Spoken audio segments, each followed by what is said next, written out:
बिलर के बच्चे। कंटिन्यू इसको करो यहाँ से।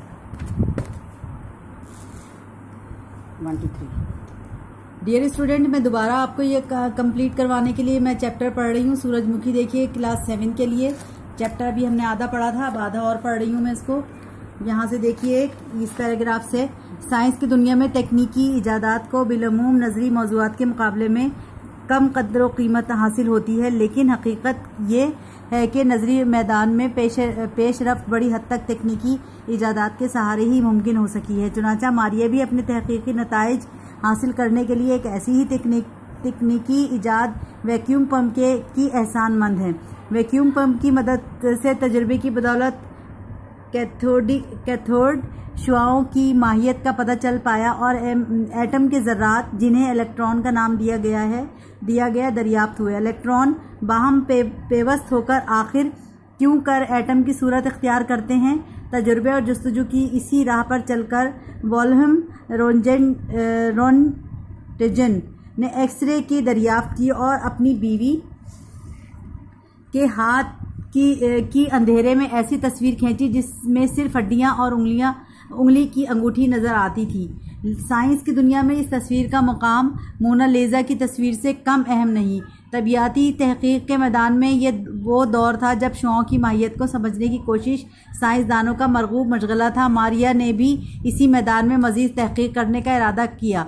मियाँ बीवी ने ताबकारी के इस नए उनसर की मुनासिब मिकदार हासिल करने के काम को रिवायती ढंग से करने का फैसला किया। उन्होंने बोहीमिया की कानों से यूरेनियम की छनी हुई कई टन राख हासिल की और उसमें से नए मादे के अलहदा करने का सबर आजमा काम शुरू किया।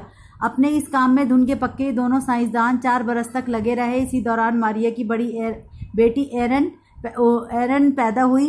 इस तजुर्बाती काम को दोनों साइंसदान अपने मकान के सहन में एक शेड के नीचे करते थे। ये शेड इतना ख़राब था कि इसमें से पानी टपकता रहता था। मारिया बाल्टी भर भर कर राख लाती और इसे बड़े पतीले में पकाती थी। प्यारे क्यूरी हासिल शुदा फुजले पर तजुर्बे करते। छत में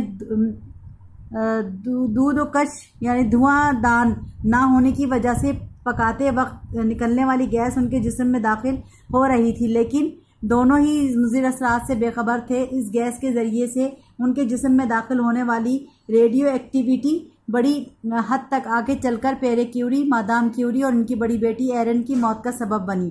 दूसरे लफ्ज़ों में ये तीनों अफराद साइंसी तहकीक के शहीद कहे जाते हैं। इन्होंने अपने तजुर्बात के नताज एक डायरी में लिखे हैं, लेकिन बाहर शौक मुश्किल के इन अयाम के बारे में मादाम क्यूरी लिखती हैं कि बेसरो-सामानी का ये दौर उनकी ज़िंदगी का सबसे खुशियों भरा दौर था। मार्च 1902 में आखिर वो खालिस इस मादे को इतनी मकदार में अलहदा करने में कामयाब हो गए जिसका एटमी वज़न मालूम किया जा सके।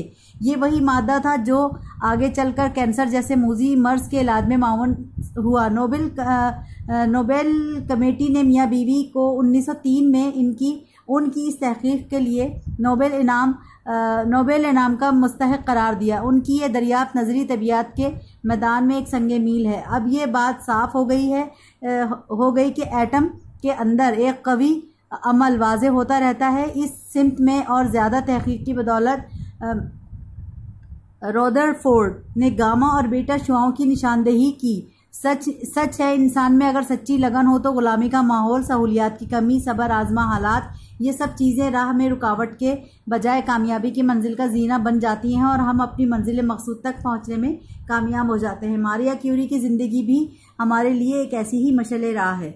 शहाबुद्दीन अंसारी का लिखा हुआ ये चैप्टर आपने पढ़ा। देखिए कितना मतलब बेहतरीन चैप्टर है कि हिम्मत नहीं हारी और काम की लगन ने उनको किस मुकाम पर पहुंचाया और नोबेल इनाम की मुस्तहिक करार पाई। Thank you class.